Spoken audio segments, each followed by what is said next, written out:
Hello बच्चों, जैसा कि आपने टाइटल में देख ही लिया है कि आज हम क्या करने वाले हैं, तो बिना किसी रुकावट के हम अपनी वीडियो स्टार्ट करते हैं। एक्सरसाइज 3.4 का 5th क्वेश्चन। हमें इसमें क्या बोला गया है, which of the following numbers are coprimes. हमने जैसे कि हमने इसके इंट्रो में पढ़ा था कि को-प्राइम नंबर्स कौन से होते हैं, जो जिनका मल्टीपल्स जो कॉमन हमारे फैक्टर्स होते हैं वो 1 आए। जिनका कॉमन फैक्टर वो हमेशा 1 आता है और कोई नंबर नहीं आता कॉमन फैक्टर, बस 1 आता है, वो हमारे क्या होते हैं, को-प्राइम नंबर होते हैं। तो हम एक एक करके देखते हैं, पार्ट को सॉल्व करेंगे, देन देखेंगे कौन से हमारे को-प्राइम नंबर्स हैं और कौन से नहीं हैं। तो जैसे कि हमें सबसे पहले इन दोनों के फैक्टर्स निकालने होंगे और हमने प्रीवियस वीडियो में फैक्टर्स एंड मल्टीपल्स निकालना सीख ही लिया है, तो मैं जल्दी जल्दी से इनके फैक्टर्स एंड मल्टीपल्स निकाल रही हूँ। तो फैक्टर्स ऑफ 18 आर 1 होता है, 2 की टेबल में भी आता है, 3 की टेबल में भी आता है, 6 के में भी, 9 में भी एंड 18 में आता है।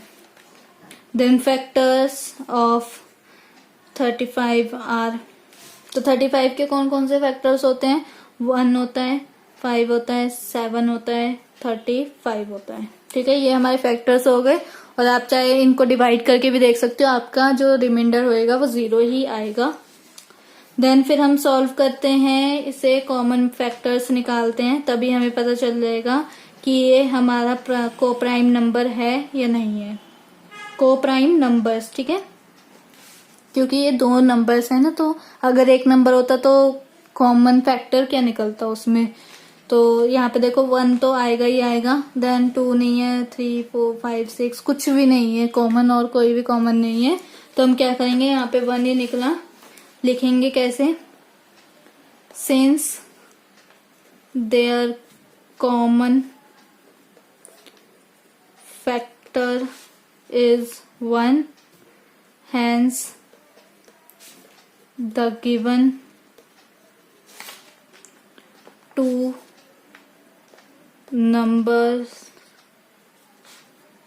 numbers are co-prime।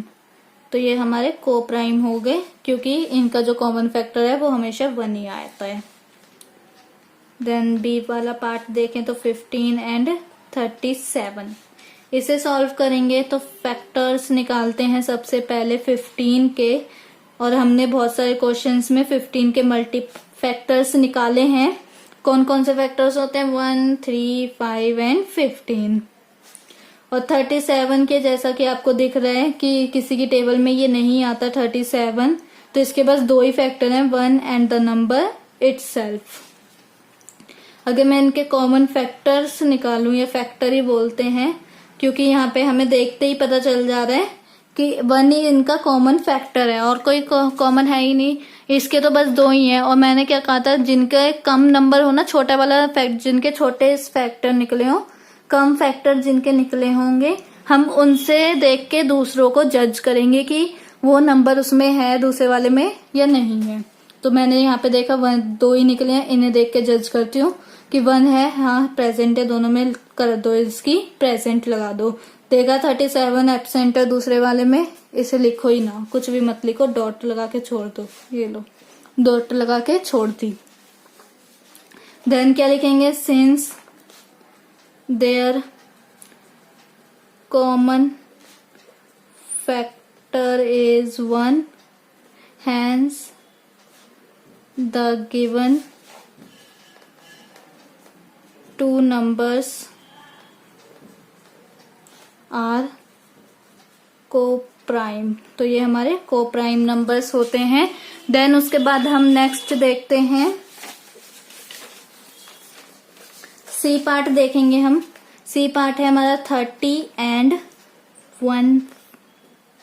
415। C part हमारा ये है, इनके फैक्टर्स निकालते हैं जल्दी से हम। तो फैक्टर्स ऑफ 30 आर, क्या क्या फैक्टर्स होंगे जल्दी से निकाल लेते हैं। तो 1 होगा, 2 होगा, 3 होगा, 4 में आता है, नहीं आता, 5 में आता है, 6 में आता है, 7 में नहीं आता, 8 में भी नहीं आता, 9 में भी नहीं, देन 10 में आता है, 15 में भी आता है, 30 the number itself. Then factors हम निकालते हैं 415 के। तो ये थोड़ा बड़ा नंबर है, तो आप चाहो तो इसे कैसे कर सकते हो, डिविजिबिलिटी के जो रूल्स हमने पढ़े हैं उससे कर सकते हो, और जो रूल्स हमने नहीं पढ़े हुए आप उनको डिवाइड करके देख सकते हो। जैसे 7 का हमने रूल नहीं पढ़ा हुआ, तो आप इस नंबर को डिवाइड करके देखो उससे कि हमारा डिविजिबल हो रहा है या नहीं हो रहा। हमें क्या चाहिए, रिमाइंडर 0 चाहिए। तो जैसे कि ये 1 का होगा, 5 का होगा, 83 का होगा and the number itself. Then इसके कॉमन फैक्टर्स निकालते हैं।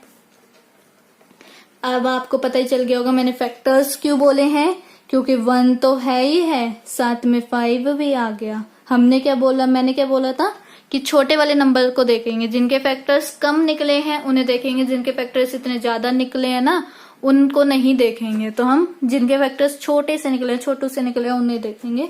तो 1 देखा हमने, 5 भी देखा, 83 नहीं है, 1 और ये नंबर तो हो ही नहीं सकता।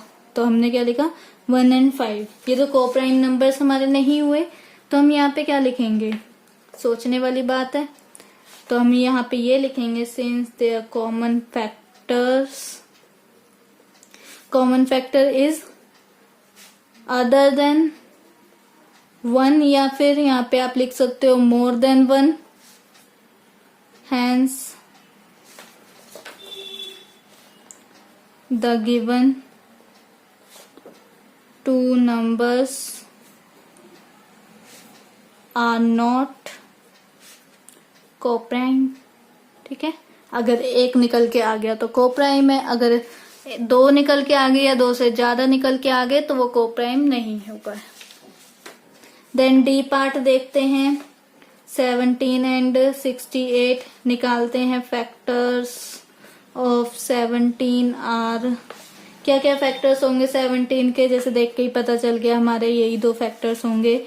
अब 68 के फैक्टर्स होंगे ज्यादा, लेकिन हमें कोई मतलब ही नहीं है। अगर 17 निकला फैक्टर ऑफ 68 देन तो ये हमारा कोप्राइम नहीं होगा। तो जैसे कि मैंने निकाले ये रहे फैक्टर्स, तो इधर 17 निकल गया। तो हमारे कॉमन फैक्टर्स क्यों बोले हैं, क्योंकि यहाँ पे मोर देन 1 है, 1 and 17। Then since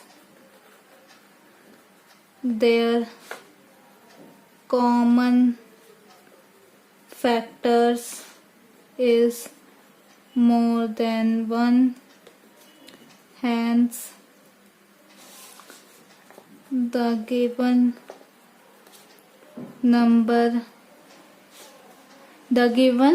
two numbers are not coprime. ठीक है, तो ये हमारे कोप्राइम नहीं होंगे क्यों। और इधर मैंने देखो कैसे कॉमन फैक्टर्स जल्दी से निकाले कि यहाँ पे मैंने क्या देखा, छोटे वाले को देखा 1 and 17, और नीचे देखा मैंने 1 and 17 कहीं पर है प्रेजेंट, हाँ पे प्रेजेंट है, लगा दो इनकी प्रेजेंट। देन ई पार्ट देखते हैं, 216 एंड 215। तो इनके मैंने अगर कॉमन फैक्टर्स पहले हम फैक्टर्स निकालते हैं इसके। तो फैक्टर्स ऑफ 216 आर 1 होगा, 2 होगा, 3 भी होगा, 4 भी होगा, 6 भी होगा, 8 भी होगा, 9 भी होगा, 12 भी होगा। इसके बहुत ज्यादा फैक्टर्स हैं, तो 24 भी है, 27, 36, 54 एंड 72। और कौन कौन से हैं, 108 एंड इतने बहुत ज्यादा फैक्टर्स हैं इसके। अब जरा दूसरे वाले के भी देख लें, दूसरे वाले के क्या है, 1 है, 5 है, 5 दिख रहा है तो 5 का तो हो गई, 43 है और ये द नंबर इटसेल्फ। तो यहाँ पे देखो, यहाँ पे 4 ही फैक्टर्स निकले हैं और उनमें से भी कॉमन फैक्टर मेरे को लग रहा है 2 या 1 ही होगा कॉमन फैक्टर्स। तो जैसे कि मैंने देखा यहाँ पे 1 तो होगा ही होगा।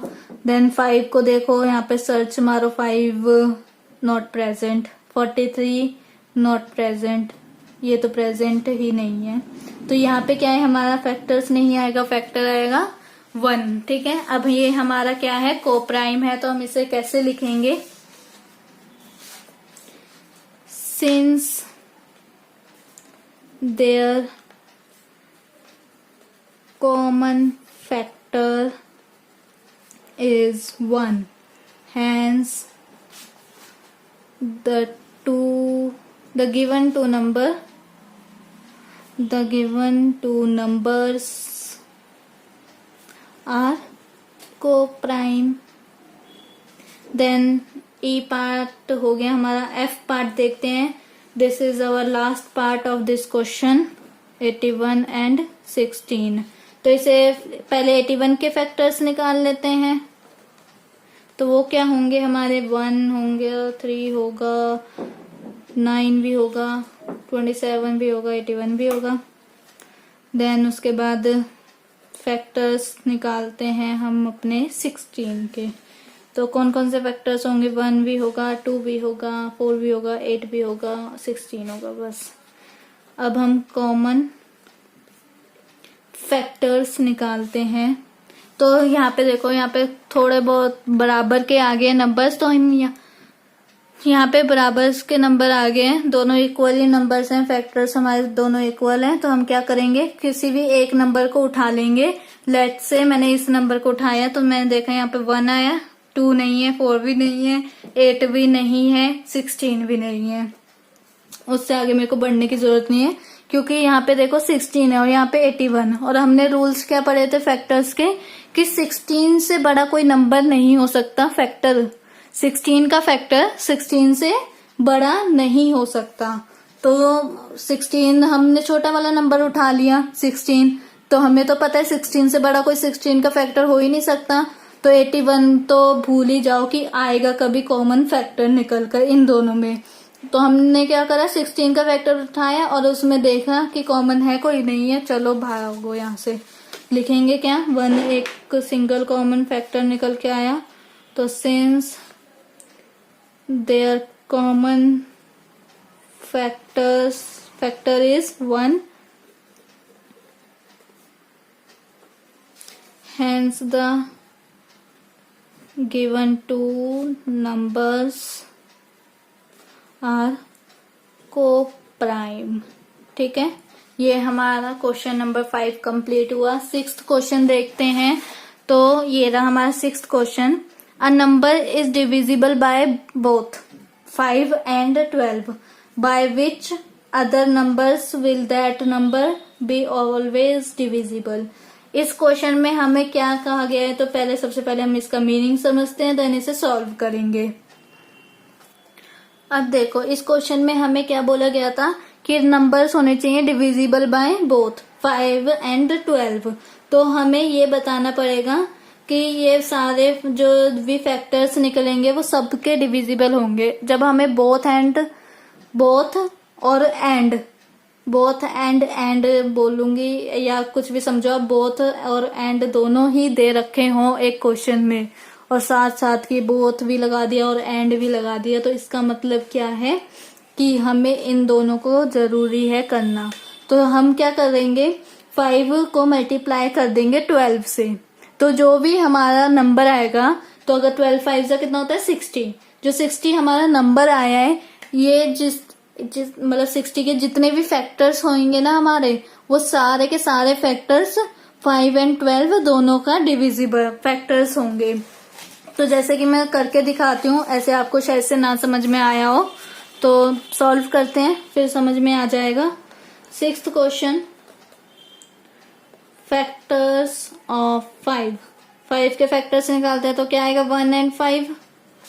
देन फैक्टर्स ऑफ 12 के फैक्टर्स क्या आएंगे, 1 2 3 4, 5 नहीं आता, 6 आता है, एंड 7 8 9 10 11 12 आते हैं।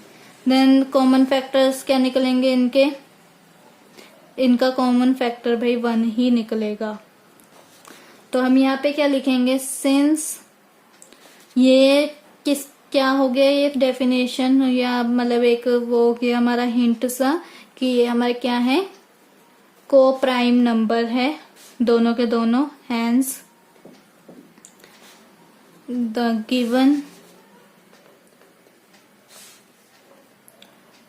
two numbers are co-prime। ठीक है, तो ये हमारे को-प्राइम नंबर्स हैं। अब हम क्या करेंगे, मैंने क्या बोला आपको कि इसे मल्टीप्लाई करो, तो अगर ये को-प्राइम नंबर्स हैं तो साथ में ये is also divisible by their product, तो ये इनके प्रोडक्ट से भी डिविजिबल होगा। जैसे कि इनका प्रोडक्ट क्या निकलेगा, 12 5 60। तो हम फैक्टर्स निकालते हैं 60 के, तो आप देखना जब मैं फैक्टर्स निकालूंगी 60 के तो उसमें ये वाले फैक्टर्स भी इन्वॉल्व होंगे और ये वाले फैक्टर्स भी इन्वॉल्व होंगे। तो 60 के फैक्टर्स हमारे क्या आ गए, 1 आ गया, 2 की में आता है, 3 में भी आता है, 4 में भी आता है, 5 में भी आता है, 6 में भी आता है, 7 में नहीं आता, 8 में भी नहीं आता, 9 में नहीं आता, 10 में आता है, 11 में नहीं आता, 12 में आता है, 15 में आता है, 60 20 एंड 30 में आता है और 60 में आता है। ठीक है, ये सारे नंबर्स आ गए। अब आप देख रहे हो कि 5 और 12 के तो फैक्टर्स हैं ही हैं इसमें, देखो 1 2 3 4 5 6 और 7 इधर नहीं था तो 7 इधर भी नहीं है, 8 इधर नहीं था तो 8 भी नहीं है, दोनों में किसी में भी 9 भी नहीं था, 11 भी नहीं था, 10 है लेकिन, और 12 है। 12 के आगे जो भी है वो 60 के फैक्टर्स हैं। ठीक है, इसका मतलब हमें क्या मतलब मिला कि अगर हम किसी के कॉमन फैक्टर्स निकालें ऐसे दो नंबर्स के जिनका को प्राइम निकले, तो उनके जो उनका जो प्रोडक्ट होगा ना, इन दो नंबर्स का प्रोडक्ट जो होगा उनमें ये जो नंबर्स हमारे आए हैं फैक्टर्स इन दोनों के अलग अलग, वो उसमें प्रेजेंट होंगे। एक्स्ट्रा हो सकते हैं लेकिन इनमें से कोई कम नहीं होगा। देन 7th क्वेश्चन पढ़ते हैं, देन पढ़ेंगे, समझेंगे और लिखेंगे। 7th क्वेश्चन क्या है, a number is divisible by 12। ठीक है, by what other numbers will that number be divisible. तो इस क्वेश्चन क्या बोला गया है इस क्वेश्चन में कि अगर एक नंबर है वो 12 से डिविजिबल है तो हम क्या ले लेते हैं, 2। Let's say 2 is divisible by 12। ठीक है, तो वो 12 का फैक्टर भी होगा। तो ये तो हमने स्टार्टिंग में ही पढ़ लिया था कि जो डिविजिबल बाय 12 होता है या जो डिविजिबल बाय नंबर होता है वो उसका फैक्टर होता है। तो हमारी फैक्टर की कंडीशन क्या आती है कि रिमाइंडर हमारा जो r है वो हमारा 0 आना चाहिए। तो इसलिए जो नंबर डिविजिबल, अगर एक नंबर 12 से डिविजिबल है तो वो 12 का फैक्टर भी होगा। तो इसका हम आंसर कैसे देंगे, पीछे ही देते हैं इसका आंसर बढ़िया वाला। 7th, since the number is divisible by 12, अगर एक नंबर 12 से डिविजिबल होगा, hence it also divisible by its factors। तो वो फैक्टर्स से भी डिविजिबल होगा। एग्जाम्पल के तौर पे जो 12 के फैक्टर्स थे वो लिखेंगे, जैसे कि यहाँ पे देखो आप 12 के फैक्टर्स थे वो लिख लेते 1 2 3 4 6 and 12। Therefore 1 2 3 4 6 are the numbers other than 12 by which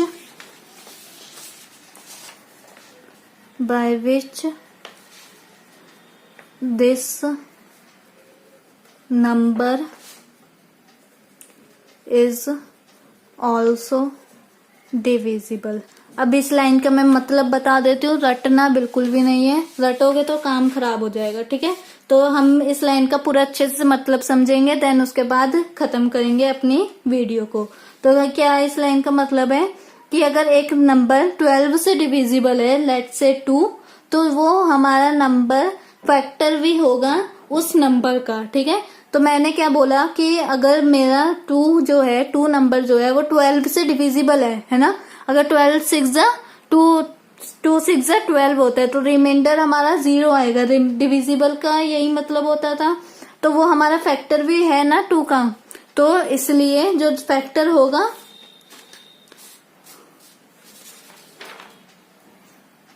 ये जो फैक्टर है ये भी डिविजिबल है। इसका मतलब ये है, साफ सीधा मतलब है कि या तो चाकू तरबूज पे गिरे या तरबूज चाकू पे गिरे, कटना तो तरबूज को ही है, वही है। या तो 2 12 पे गिर जाए या 12 2 पे गिर जाए, कटना 12 को ही है, ठीक है। या तो ये जो 12 है हमारा, या तो ये 2 पे गिर जाए, या तो ये जो 12 है, या तो 2 12 पे गिर जाए, कटना इस 12 को ही है, ठीक है। इसका यही मतलब है, वही कहावत से समझ लो कि चाहे एक नंबर उससे डिविजिबल हो, ये क्या है, डिविजिबल होना चाहिए, और ये क्या है, फैक्टर। या तो आप ये कह लो 12 इज डिविजिबल बाय 2, या तो ये कह लो 12 factor 2 is the factor of 12 है। तो 12 भी जो मतलब क्या बोलते हैं उसे, मुर्गी, मेरे को कहावत याद नहीं आ रही, जो फंसा है, जो बकरा फंसा है वो तो 12 भी फंसा है, ठीक है। इसका मतलब ये है। तो हम अपनी वीडियो खत्म करते हैं, मिलेंगे अपनी नेक्स्ट वीडियो में। अगर आपको मेरी वीडियो अच्छी लगी और आप चाहते हो कि ऐसी वीडियोस और आती रहें, तो इसे लाइक कीजिए, शेयर कीजिए एंड सब्सक्राइब करिए। Thank you.